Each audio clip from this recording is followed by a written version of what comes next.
Bonjour et bienvenue dans notre programme d'enseignement à l'écoute de la parole. Nous rendons grâce à Dieu qui nous permet de nous retrouver encore ici et nous vous souhaitons, en fonction du lieu où vous êtes, tout à l'heure j'ai dit bonjour, bonsoir, bon après-midi, en fonction du moment où le Seigneur nous permet de communiquer avec vous au travers ce programme. Nous bénissons le Seigneur parce que vous êtes en bonne santé et que le Seigneur vous a donné la vie et nous a tous gardés.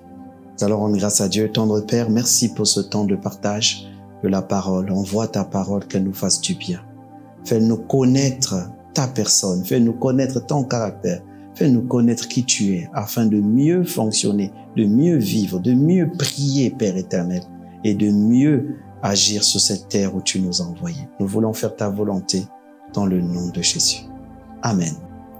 Alors, je rends grâce à Dieu pour les parents spirituels que nous avons dans la foi et qui ont autorisé que nous puissions faire ce programme.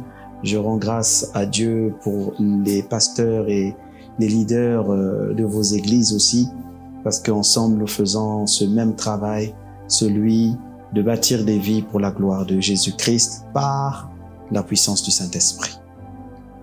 Alors, la dernière fois, nous avons parlé de là-bas, le papa. Nous avons eu beaucoup de témoignages et nous rendons grâce à Dieu parce que cela a permis que nous puissions découvrir le papa là-bas. Et cela nous a fait beaucoup de bien. Ce que le Père est, ce que le Père fait pour nous, ce que le Père fait de nous, ce que le Père... Vous voyez, on a appris le cœur du Père.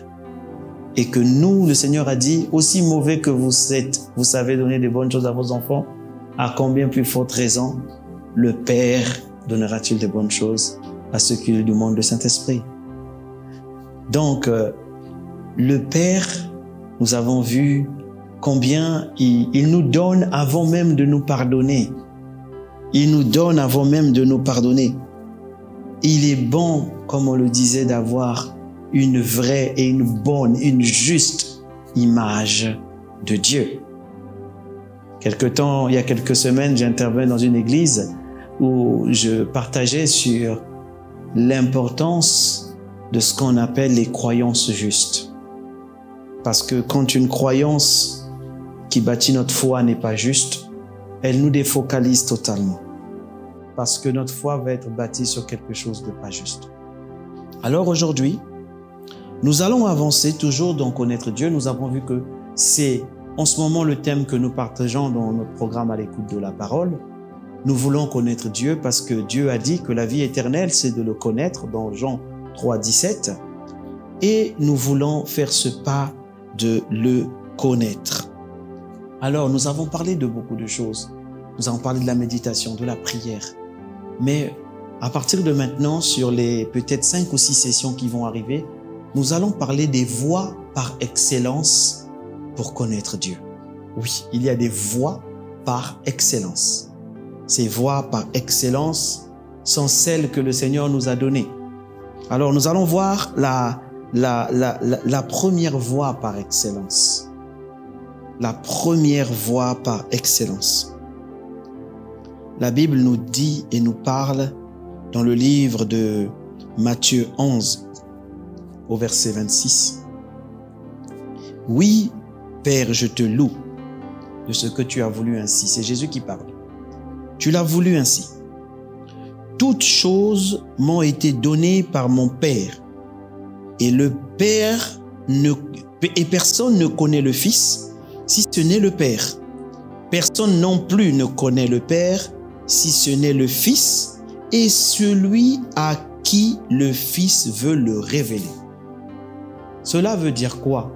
Que le Seigneur, Jésus, nous révèle le Père. Il dit celui à qui le Fils veut révéler le Père. Donc, la première voie par excellence pour connaître le Père, pour connaître Dieu, comme notre papa, comme notre Abba, c'est par Jésus. Et nous avons commencé la session dernière, nous avons parlé de l'importance de connaître Dieu.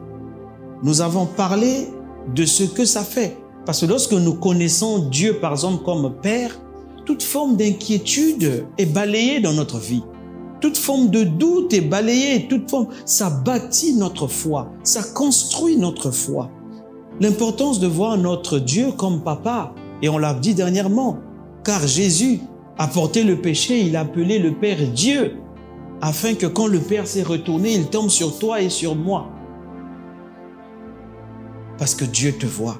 Et dans les sessions qui vont suivre, tu vas comprendre, nous allons comprendre comment Dieu nous voit vraiment comme nos enfants, comme ses enfants. Alors, bien connaître le Seigneur nous enlève beaucoup de choses. Et il a dit, vous avez vu, nous l'avons lu ensemble dans Matthieu 6, quand il parle des oiseaux dans le ciel, il dit dans Matthieu 6, 25-26, c'est pourquoi je vous dis, ne vous inquiétez pas de la vie, ni de ce que vous mangerez. Ne vous inquiétez de rien, ni de votre corps, ni de ce que vous serez vêtu. Parce que ces choses, ce sont les païens qui s'inquiètent pour ça. Il dit, la vie n'est-elle pas plus que la nourriture et le corps plus que le vêtement? Il dit, regardez les oiseaux dans le ciel, les oiseaux. Ils ne sèment ni ne moissonnent. Et ils n'amassent rien dans les greniers. Et votre Père, comme on l'a dit dernièrement, votre Père, pas leur Père, votre Père les nourrit. Ne valez-vous pas beaucoup plus qu'eux? Votre Père les nourrit. Donc à compter de maintenant, il ne faut plus vous inquiéter, il ne faut plus avoir peur de manquer de quelque chose. Dieu prendra soin de vous, c'est son job, c'est son travail. Laissez à chacun son travail. Je le dis, quand vous êtes malade, allez voir un médecin. Mais quand vous voulez être sauvé, quand vous voulez être dépouillé du péché, laissez Jésus faire son job. C'est son travail. Et quand vous voulez être nourri, être revêtu, être ceci, être cela, laissez le Père le faire. Et Jésus a dit, personne ne peut connaître le Père si le Fils ne lui révèle pas le Père. Donc la première voie par excellence pour connaître le Père, c'est le Fils. C'est la première voie par excellence. En étudiant la vie du Fils, en étudiant ce que le Fils dit, on va apprendre à connaître Dieu. Parce qu'il nous révèle Dieu. Regardons ce qui est dit dans Jean 14, verset 8. Mon frère, je n'ai plus à revenir sur l'importance de connaître Dieu. Je n'ai plus. Si vous nous rejoignez aujourd'hui sur cette session, mon frère, ma sœur, je vous conseille, si vous voulez encore vous demander, est-ce important de repartir sur les sessions précédentes afin de comprendre vraiment l'importance qu'il y a, les secrets qui sont cachés dedans, afin de vous mettre au contrôle de votre vie. Alors la Bible dit dans Jean 14 au verset 8, Philippe lui dit, Seigneur, montre-nous le Père et cela nous suffit. Jésus lui dit, il y a si longtemps que je suis avec vous et tu ne m'as pas connu, Philippe? Celui qui m'a vu a vu le Père. Comment dis-tu montre-nous le Père? Ne crois-tu pas que je suis dans le Père et que le Père est en moi? Les paroles que je vous dis, je ne les dis pas de moi-même. Le Père qui demeure en moi, c'est lui qui fait les œuvres. Cela veut dire que entre les paroles de Jésus, la vie de Jésus, si nous regardons ça, nous regardons cela dans les profondeurs, nous apprenons à connaître le Père. À connaître le Père. Et nous pouvons repartir dans les Écritures. La Bible dit dans Jean 1, versets 1 à 4, au commencement était la parole était avec Dieu, la parole était Dieu. La version Louis II dit, elle était au commencement avec Dieu, mais j'aime plutôt d'autres versions, même celle en anglais, la King James Version, ne dit pas she, parce que chez nous on dit elle à cause de la parole en français, mais non, quand vous voyez même la version Le Semeur, on dit au commencement était la parole était avec Dieu et la parole était Dieu. Il comme une personne, he en anglais.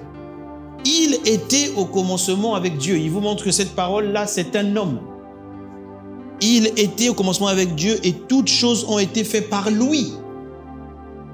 Et rien de ce qui n'a été fait sans lui.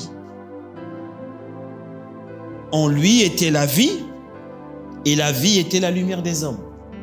En lui qui? Mais quand on va dans le verset 14, on dit « Et la parole », le « il » là, s'est faite chair. Il s'est fait chair, il est venu habiter parmi nous, plein de grâce et de vérité. Et nous avons contemplé sa gloire, comme la gloire du Fils unique venu du Père.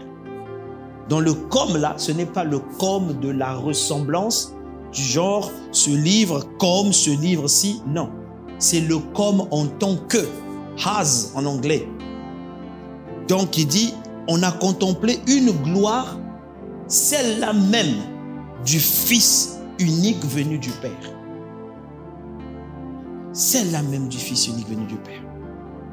Alors la parole s'est faite chair. Nous allons revenir sur la parole dans quelques sessions parce que parmi les 3 voies par excellence figure bien sûr la parole que nous verrons bien après.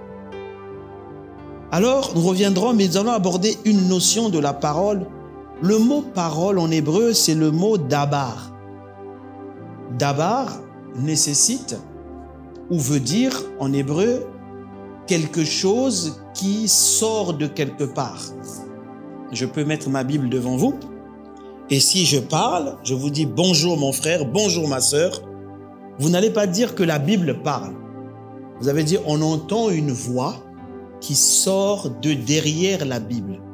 C'est ça qu'on appelle dabar. On n'a pas dit que c'était le buisson ardent qui parlait, mais il y avait comme quelqu'un qui était derrière le buisson ardent qui parlait. La nuée les couvrit et une voix se fit entendre. Où? Au milieu de la nuée, pas la nuée. La voix qui vient, qui est cachée derrière, c'est celle-là qui est appelée dabar. Donc dans l'Ancien Testament, lorsqu'on écoutait la voix de Dieu, elle était derrière, soit une grande nuée, soit un feu, soit la voix sortait de derrière. Et c'est ça qu'on dit dabar. C'est différent de la voix qui est dite directement que l'on entend de la personne qui sort. Dabar, c'est une voix qui est cachée. Voilà pourquoi, dans le verset 14, on dit « Et la parole ». Donc, « Et dabar a pris une chair ». Et dabar est venu. Depuis là, dabar a porté la chair. La parole a porté la chair. Voilà pourquoi Jésus est la parole, il est Dieu. Donc, quand nous écoutons et que nous suivons Jésus, il nous fait connaître Dieu, il nous fait connaître le Père. Alors, mon frère, lorsque tu prends le temps de méditer, tu dois te rendre compte et saisir ces vérités. Qu'en regardant le comportement de Jésus, nous avons l'information de qui est Dieu. Nous avons l'information de qui est le Seigneur. Nous avons l'information de son caractère, de comment il pense, de comment il agit. Nous avons besoin de le savoir. Nous avons besoin. Pourquoi? Parce que cela va nous aider à mieux prier, va nous aider à tenir dans notre foi. Alors, avançons et regardons un peu un aspect et un comportement de Jésus-Christ qui nous permet de connaître Dieu. Nous allons étudier ensemble. Regardons la parole. Dans Matthieu 5, versets 1 à 5, j'aime beaucoup ces passages de Matthieu. Je vous conseille vivement de les méditer profondément. Prenez du temps sur Matthieu 5 jusqu'à Matthieu 8. Prenez le temps. Ce sont des enseignements de Jésus. La Bible dit, la foule. Voyant la foule, Jésus monta sur la montagne. Matthieu 5, verset 1.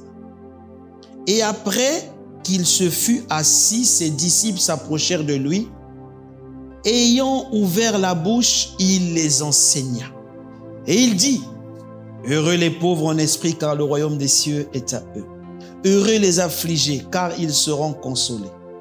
Heureux les débonnaires, car ils hériteront la terre. Heureux, heureux, heureux. Jésus a commencé donc à enseigner, il est monté sur la montagne. Alors, je vais revenir un peu sur ces aspects que nous avons et que nous voulons étudier encore dans ces parties avant d'enseigner et d'aller en profondeur. Nous allons voir. Donc, il a commencé à enseigner de Matthieu 5 à Matthieu 8. Il ne faisait qu'enseigner, il était assis sur la montagne. Il a donné plusieurs enseignements. Par exemple, dans Matthieu 7, le verset 1 à 4, il dit « Ne jugez point, afin que vous ne soyez point jugés. Car on vous jugera du jugement dont vous avez jugé, et l'on vous mesurera avec la mesure dont vous mesurez. Pourquoi vois-tu la paille qui est dans l'œil de ton frère, et n'aperçois-tu pas la poutre qui est dans ton œil? Ou comment peux-tu dire à ton frère, laisse-moi ôter la paille de ton œil, toi qui as une poutre dans le tien? Demandez et l'on vous donnera. Cherchez et vous trouverez. Frappez et l'on vous ouvrira. Car quiconque demande reçoit, et celui qui cherche trouve, et l'on ouvre à celui qui frappe. Vous voyez, il a enseigné en prenant le temps. Matthieu 5, Matthieu 6 et Matthieu 7. Mais regardez maintenant ce qui se passe dans Matthieu 8. Il y avait quelqu'un qui était en train d'écouter tout ce que Jésus disait sans être dans la foule. Et cette personne, il avait un problème. Il ne pouvait pas être au milieu de la foule. La Bible dit Jésus monta sur la montagne. Donc vous voyez, il monte sur la montagne et voyons la foule. Donc il y avait une foule qui le suivait. Il monte et il s'assoit. Donc les gens sont en bas. Et la Bible dit, lorsque Jésus fut descendu de la montagne, une grande foule le suivit. Ça veut dire qu'il n'est pas descendu vers la foule, ça veut dire qu'il est descendu de l'autre côté. Et la foule l'a suivi. Sinon, on aurait dit, lorsque Jésus vient rejoindre la foule. La Bible dit que la foule le suivit. Et vous allez comprendre pourquoi la foule l'a suivi. Jésus quitte là où il est. Et la Bible dit dans le verset 2 de Matthieu 8, « Et voici, un lépreux s'étant approché se prosterna devant lui. Et il dit, Seigneur, si tu veux, tu peux me rendre pur. Jésus étendit la main, le toucha et dit, je le veux, sois pur. Aussitôt, il fut purifié par sa lèpre. Puis Jésus dit, garde-toi d'en parler à personne, mais va te montrer au sacrificateur et présente l'offrande que Moïse a prescrite, afin que cela leur serve de témoignage. On va s'arrêter là. Un lépreux. Le lépreux était considéré comme quelqu'un qui était maudit. La lèpre était comme une maladie que les gens ne pouvaient pas voir. Une maladie que les gens ne pouvaient pas, qui était très très contagieuse. Donc quand quelqu'un avait la lèpre, cette personne était bannie de la société. Cette personne était bannie. Elle devait être mise à l'écart. Et quand le lépreux approchait quelque part, il devait crier « impur, impur, impur » pour que les gens s'éloignent de lui. Donc le lépreux n'était pas avec les autres. Il était à côté, il n'était pas avec les autres. Alors, mais le lépreux écoutait tout ce que Jésus disait. Le lépreux était là derrière, caché de l'autre côté un peu de la montagne, sans qu'on puisse le voir. Et il écoutait quand Jésus disait, demandez et l'on vous donnera, pardonnez, car le Père vous pardonne. Donc il est resté, il écoutait tout ce message d'amour. Et il a dit, ah, mais moi je suis caché, j'ai appris que cet homme guérit. Il guérit toutes les maladies. Mais moi je suis impur. Certainement et sûrement une malédiction. J'ai été déclassé. Comment vais-je faire, moi qui suis impur, pour aller vers lui qui est pur? Ce lépreux qui n'avait jamais touché quelqu'un depuis tellement d'années, parce que la lèpre était contagieuse.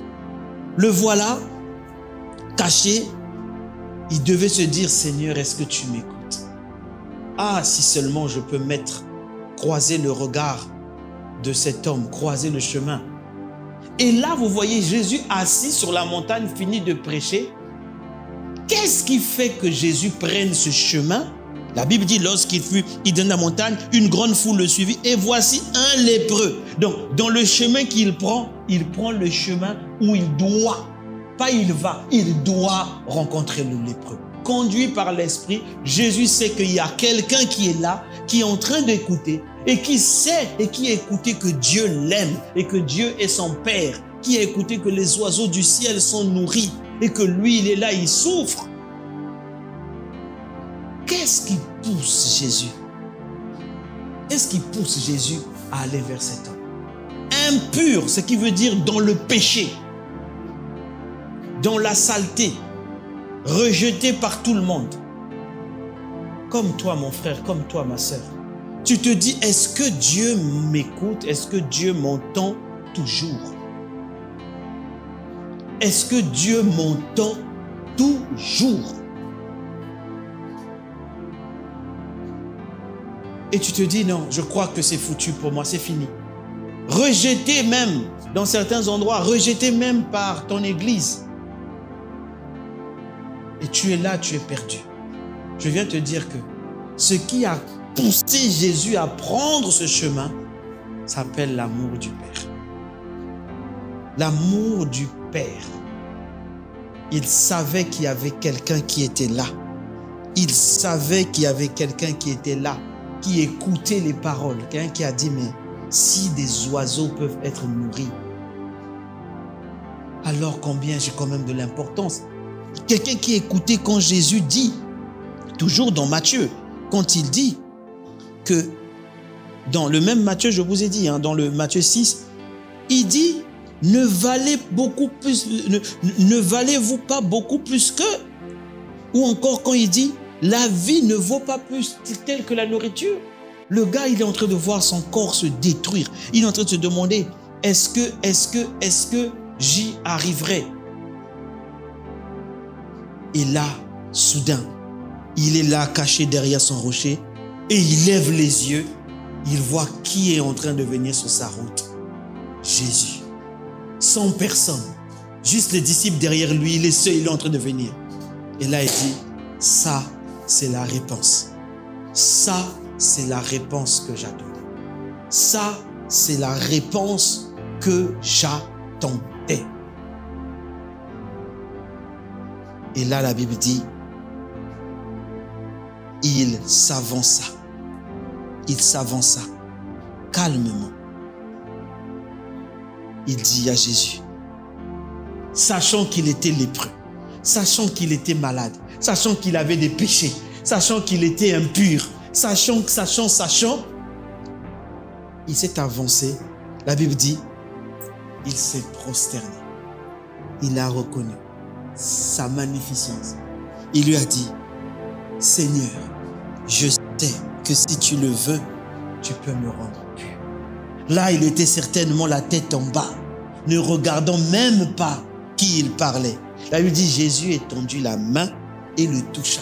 Lui qu'on n'avait pas touché depuis des années, il n'avait plus senti la chaleur du corps de quelqu'un. Jésus le toucha. Il a senti sur lui une main se poser qui lui a dit, oui, je le veux. Voyez l'amour qui ne rejette pas. L'amour qui vient. Je vous pose la question.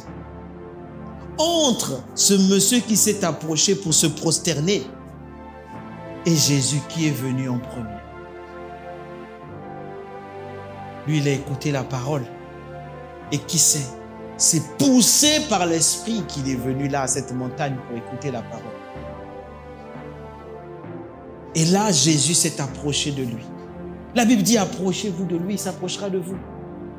Et je dis même, puisqu'il dit que personne ne peut venir à moi si je ne l'ai pas attiré en premier. C'est-à-dire qu'entre la repentance de cet homme qui était impur et l'amour de Jésus. Qui est venu en premier? Qui est venu en premier? Qui est venu en premier? Qui est venu en premier? C'est l'amour de notre Seigneur. L'amour de notre Seigneur vous voit là où vous êtes. L'amour de Dieu vous localise là où vous êtes. Dieu vous aime. Dieu nous aime. Lui qui était impur, rejeté, Jésus voulait le sauver. Il vous dit juste, venez comme vous êtes. Il a dit, vous qui êtes chargés, qui êtes fatigués, venez et je vous donnerai du repos. Venez, venez. Ne fuis pas. Ne te dis pas que mon péché est tellement grand que Dieu va me rejeter. Non, il dit viens. Viens, je vous disais au départ, c'est sa spécialité de briser le joug du péché. C'est sa spécialité d'enlever le péché de la vie de quelqu'un. C'est sa spécialité. C'est sa spécialité. Alors, vous voyez, cet homme impur s'est approché. Impur, impur, rejeté par la société. Il se demandait, est-ce que je vais encore y arriver? Il y a beaucoup de gens qui ne viennent plus dans les églises, qui ne vont plus à l'église. Beaucoup de gens que la société a rejetés parce que beaucoup de gens, parce qu'ils ont touché à l'occultisme, ils ont touché à ceci, à la magie. Ils se disent, moi, c'est bon, je suis fini. Ils ont touché à la drogue, à la prostitution, à ceci, à cela. Et ils disent, je ne peux plus rien. Non, je suis là pour te dire que Jésus nous montre là l'amour de Dieu. L'amour qui dit que je ne te laisserai pas, je ne t'abandonnerai point. Dieu veut encore te sauver. Dieu veut, il le veut. C'est lui qui vient en premier. Il dit, viens seulement. La repentance va suivre. La Bible dit, l'amour de Dieu te pousse à la repentance.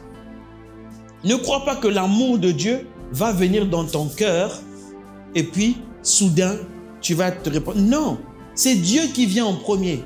Il va te démontrer qu'il t'aime et qu'il a de bonnes choses pour toi. Vous savez, mon frère, ma soeur, le nombre de personnes qui, dans des églises, sont fatigués, sont rejetés. Dans leur famille, sont fatigués, sont rejetés. Parce qu'on dit trop, c'est trop, il y en a marre de toi. On ne peut plus. Le nombre de personnes qui sont condamnées. Condamnées. Et qui pensent que pour eux, c'est terminé. Mais Jésus est là pour te dire que Dieu vient. Dieu fait le pas vers toi. Dieu fait le pas vers toi. Il veut te rencontrer. Il veut te sauver. Il veut te sortir de ce péché que tu n'arrives pas à laisser. Il veut. Il dit, viens seulement. Viens comme le lépreux impur. Par son amour, il va te toucher. Ce joug va être brisé. Soudain, la Bible dit, la lèpre a disparu. Donc lui, le monsieur qui était prosterné, il sent la main le toucher. Il sent que quelque chose est en train de le traverser. L'amour de Dieu est en train de se manifester. Et il se rend compte qu'il y a un truc. Il regarde, il ouvre les yeux, il regarde sa peau. Sa peau redevient pure. Sa peau redevient nickel, comme celle d'un bébé. Que cela soit ton partage au nom de Jésus. Que le joug qui pesait sur ta vie, que le péché qui avait du mal à te partir, croise l'amour du Seigneur et brise le pouvoir. La Bible dit que l'amour de Dieu nous pousse à la repentance et la grâce brise le pouvoir du péché. La Bible dit, le péché ne peut pas dominer en vous car vous n'êtes plus sous la loi mais sous la grâce. Parce que la grâce a brisé le péché, a brisé le pouvoir du péché. C'est ça l'amour de Dieu. C'est ça. Il y a un lien énorme, un lien étroit entre connaître Dieu et connaître son amour.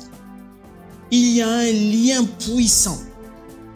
Tu ne peux pas connaître Dieu si tu ne connais pas l'amour de Dieu.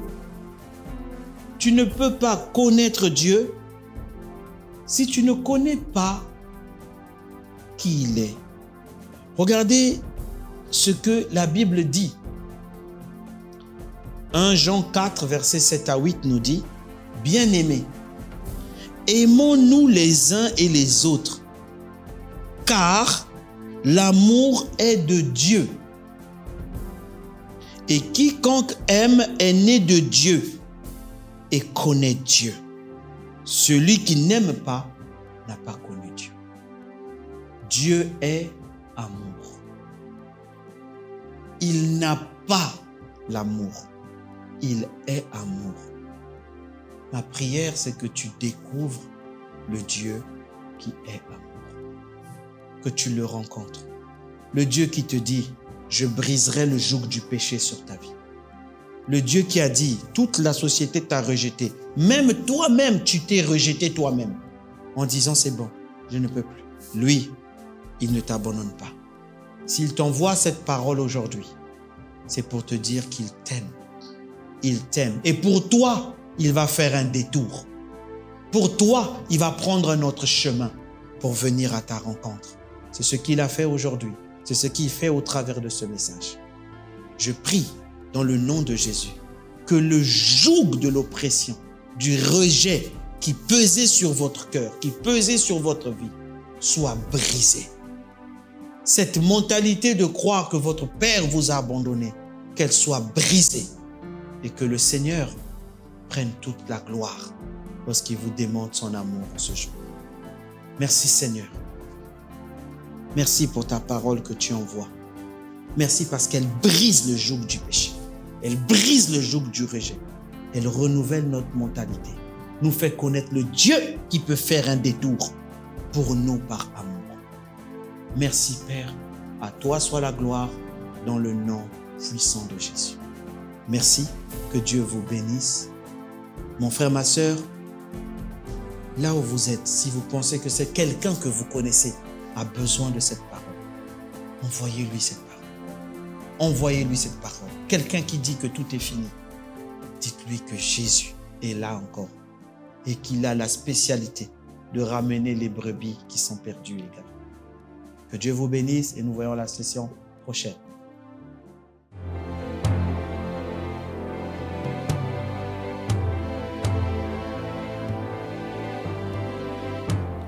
Ô Seigneur Dieu, je crois en ton Fils Jésus-Christ. Je crois qu'il est mort pour moi et que Dieu l'a ressuscité d'entre les morts. Je confesse de ma bouche que Jésus-Christ est le Seigneur de ma vie. Dès maintenant et pour toujours. Je donne ma vie à Jésus-Christ dès aujourd'hui et j'ouvre mon cœur par la foi et reçois le salut. Je reçois maintenant la vie éternelle dans mon esprit. Merci Seigneur d'écouter ma prière. Mes péchés ont été lavés par le sang de Jésus.